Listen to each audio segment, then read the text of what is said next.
Well, the federal government has constituted the governing councils of federal universities in the country, while a former Minister of Budget and Economic Planning, Udoma, was appointed as the pro-chancellor and chairman of Bayero University, Kano State.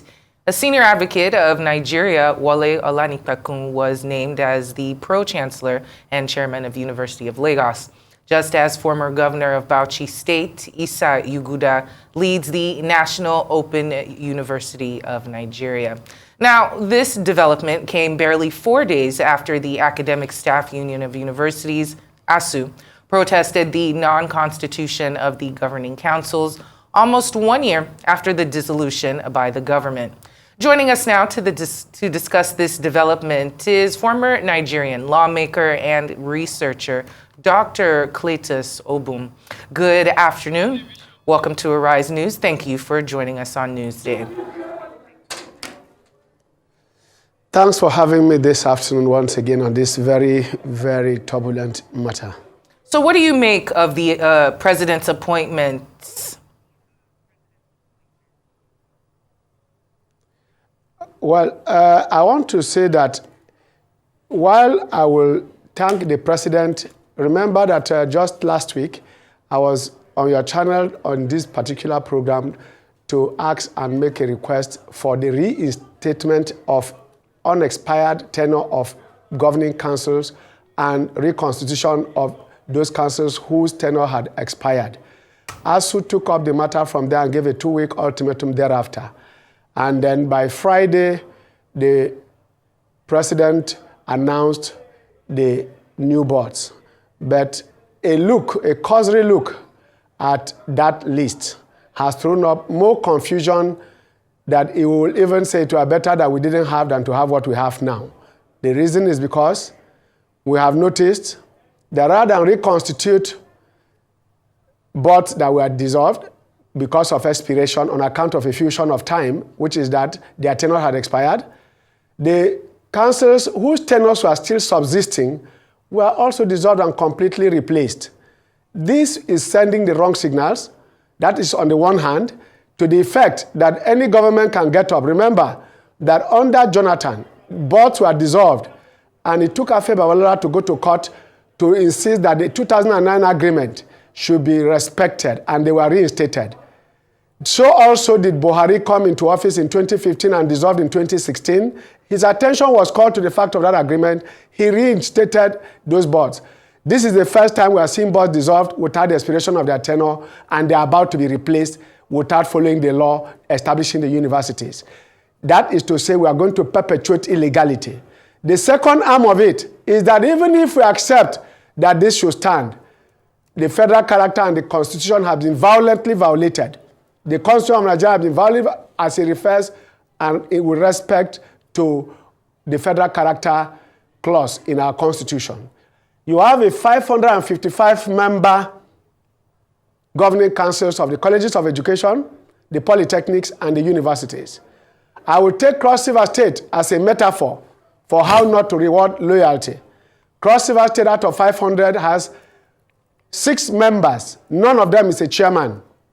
That is, if we consider we should even accept a reconstitution of even those ones whose tenures are still subsisting, you have a state like Cross River having 3.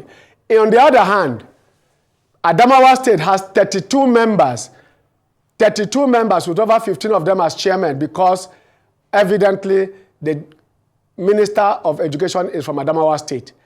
If that is the explanation, I don't know what the definition of reward for loyalty is under this government. I want to believe that the president was misled into hastily accepting and approving that list, and that it is not from heaven, it is not a law that was brought from Mount Sinai, therefore it can be reversed because it is a human hand. So I will want to see a recall of that list and a reinstatement of councils that were still pending with their tenures, and the reconstitution with the federal character principle equitably applied, such that you do not have, for example, Oyo State having 1 member out of 555. You have Benue State, 10 members out of 500. Cross River, 6 members. And then you have Adamawa State, 32, and some other states are having up to 50, 40. That is not equity, and that is not a country that we say that this nation shall be bound in freedom. That is not the freedom that our constitution and our founding fathers envisaged in the formulation and the singing of our anthem and our national pledge. Therefore, I want to see the president of Nigeria, President Tinubu, recall that he has done that before. He has noticed this kind of gaffes and this kind of gaps where he was being misled, where people who did not even believe in his manifesto and the manifesto of APC, if we take even party loyalty and we take disappointment as patronage, even when you are going to bring, what do you call them, technocrats, I am not aware that APC is lacking members that have no technical know-how and that are not technocrats or professionals or experts. If you ask me sitting in this studio now, I can give you state by state a minimum of 5 members that can constitute those boards. I will sit in this studio, I won't look at any paper and give you 5 per state. So you cannot, technocrats, professors will be included. I can give you 5 names per state. Therefore, I am at a loss how you could get 555 members and some of those members are neither party members nor experts nor expertise. You find some of the governing councils made up of professors to serve under just ordinary people who are barely 5-10 years as graduates. Professors are serving under them, they make them pro-chancellors. I am not sure that this president that I know will allow that to pass. And I want to see Nigerians get up for once and ASUU sticking to his guns, because already I've heard them issue a statement rejecting that list. That list must be rejected because it is provocatively skewed against those who work for the party. If patronage is the criteria, then we should go for states and we should go for people who worked to bring about this government.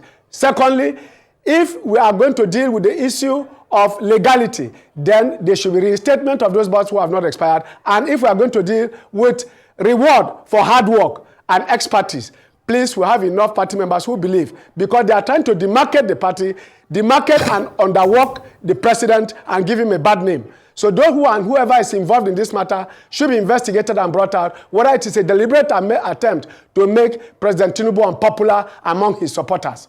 Because clearly, what has taken place here is a travesty of justice, a rape of loyalty, and an affront on innocence. The innocence of those who work believing that they are going to be rewarded. This is clearly not the reward system that this party, which professes welfarism as its cardinal objective and as its manifesto on the forefront and its mantra, cannot afford to abandon its members midway in the very first major appointment, because the Ministry of Education holds the highest number of appointments that you can ever get from any other of the parastatal ministries, departments, and agencies of government.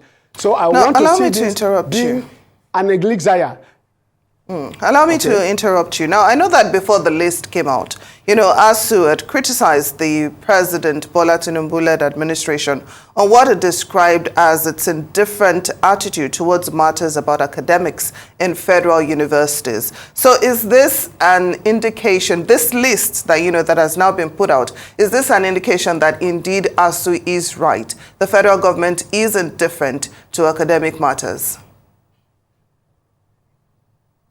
No, if you say it is indifferent to academic matters, it will be outlandish, because clearly it will go out of the purview of this kind of discussion. The reason is simple. If it is out of it, remember that right from the last administration, before this administration took over, this government has been in discussions with ASUU till today, even with Labour. From day one, it opened up its doors to listen and to hear all sides and to take a decision that will be to the benefit of every of the groups. But the release of this list, I am aware, I'm suspicious that it was done in order to demarcate and make the president unpopular by some people who don't believe in this government. Because there's no reason for ASUU to be apprehensive about this. What should be criticized, which is what they have done rightly, is to suggest and to make the point that those who are populating this list are not the best hands that we can have. And that you are going to set a precedence in which anybody can come up and dissolve governing councils, thereby whittling down and denying the autonomy that ASUU has fought for since the days of Jega in the 90s. ASUU had insisted on the autonomy of the university as a means of getting the university to run its courses and run its affairs in a manner that will make it a truly intellectual community that will provide solution to the country's problems. Because 3 issues that confront universities is about research, teaching, and community service. Part of the community service is what ASUU is doing by insisting that qualified persons should be put there. Yes, you have some very qualified people as pro-chancellors, but Jega, for example, was in Jos, and Udo Udoma was in Adam Maiduguri or Bayero University. If they have been brought back, I suspect and I expect that most of those who were brought by the last administration, I didn't see Professor Olubafemi there. I didn't see General Martin Luther Agwai. I didn't see a lot of the people that were there, Professor Ofem and others like that. What I'm saying is that there should be a deliberate and conscious effort by this president not to offend the academic community. And the effort he has put will amount to nothing. It will amount to work done zero. It will be motion without movement if you go with this list that is presently paraded as pro-chancellors and chairmen of governing councils of federal polytechnics, colleges of education. For instance, look at the polytechnics, for instance. You are expected, because it is technical, it is what is going to bring our technology up. Communities that house the polytechnics and gave their land for it are supposed to be represented. I know the one of Cross River State does not have. The one in Ugab does not have a representative. That means this list was hastily made. And I'm saying it is not cast in stone or cast in iron. Therefore, if an error of this nature, of this magnitude, that is going to fundamentally undermine and compromise the very essence and the laws that were meant to govern our tertiary education, it has to be reversed. And there is nothing wrong with that. And I know that this president has reversed himself on 2 or 3 occasions. For instance, only today, the central bank has reneged on the cyber crimes levy. And then, of course, the other day you saw what happened in NDDC. And then only recently, a lot of these things have been reversals. That means he's a listening president who is ready to take corrections and ready to go along with the popular view of the greater majority of Nigerians who are concerned about the development of their country, which is going to come and emanate from the tertiary education and tertiary institutions, which are represented by the universities, the colleges of education, and the intermediate polytechnics. So I am not going to subscribe to the fact that this president takes it at the back. If you say government in Nigeria, from independence till date, before now it was very antagonistic, but today you are now having dialogue, which used to be very absent. Before now, you hear that ASUU have been proscribed, especially under the military. Under the civilians as well, there are times in which it became a problem. You will be shocked that what you know today as TED Fund, which is education tax fund, was brought by the military to ameliorate the funding of education, especially university education in Nigeria. So I don't want to see those who benefited so heavily from public schools turn around to undermine the existence of public schools because they think that their friends in the private sector should run universities from where money is going to be made. Education is a sacrificial investment for social development and for social interaction and cohesion in any society. So I don't want to believe that this government especially does not want to take education seriously. On the contrary, their ability and their willingness to constantly engage and discuss with the academia. If the results are not coming, ASUU should do what it's doing now. Do not take the leg off the pedal. Keep on the throttle and insist on these demands. What Professor Shodeke is doing is one of the things that ought to be done, which is dialogue in a democracy, and I see this president and his team working on it. But like I said elsewhere, it means that after this first 1 year, he has to look back at his cabinet, because most of the people in this cabinet do not believe in this government, and therefore will not put in their best and want to discredit it by the actions that they are taking. It happened in the last government where the Minister of Labour became the chief negotiator and ensured that there was no agreement with ASUU and began to go through the courts and forming alternative unions to disrupt ASUU's programs and activities. That was sufficiently anti-intellectual. That is anti-intellectualism. That happened in the Stone Ages during Louis XIV. That shouldn't happen in the 21st century. And that level of primitivity must not be allowed to happen in any government. And what is happening now must be stopped by the president by reversing this particular list and bringing back to Nigerians the hope and the renewed hope that he has promised us and this APC government has promised Nigerians. We must see everything renewed and things will be done differently, especially in the educational sector. Especially the educational sector, because without the educational sector being laid out properly, these institutions and our own country is going to go underground. Our entire existence depends on education. Fair enough. That begins from the university. Fair enough. Research must be promoted. Fair enough. For the sake of time, one last question. So what happens if the president decides not to reverse his appointment of these institutions and these, what will be the fallout, if any? Well, ASUU has already given a deadline. Their 2 weeks have not expired. They said what has happened now does not represent what they bargained for.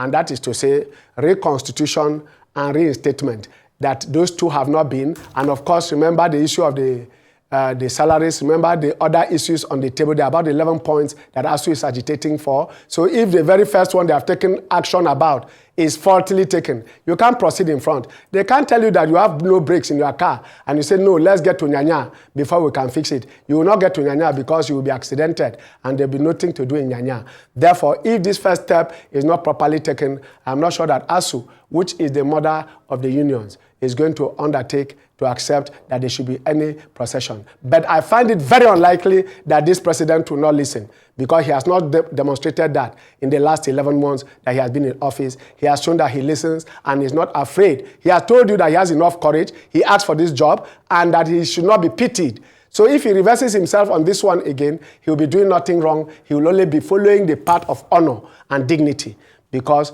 it is better to err on the side of surplusage and on the side of the popular and the greater majority of people, because that is all about democracy. The will of the majority, while the majority will have their way, the minority can have their say. The minority sitting in government who produce this list must not be used to jeopardize the peace and harmony that we're about to enjoy in tertiary education in Nigeria, for which most of them are taking their children out of Nigeria. So I find that clearly the president will listen and that ASUU will not take the leg off the throttle, because this journey is a very long and tortuous one. But let Nigeria not collapse again. Well, Dr. Cletus Obun, former Nigerian lawmaker and researcher, thank you so much for joining us on Newsday.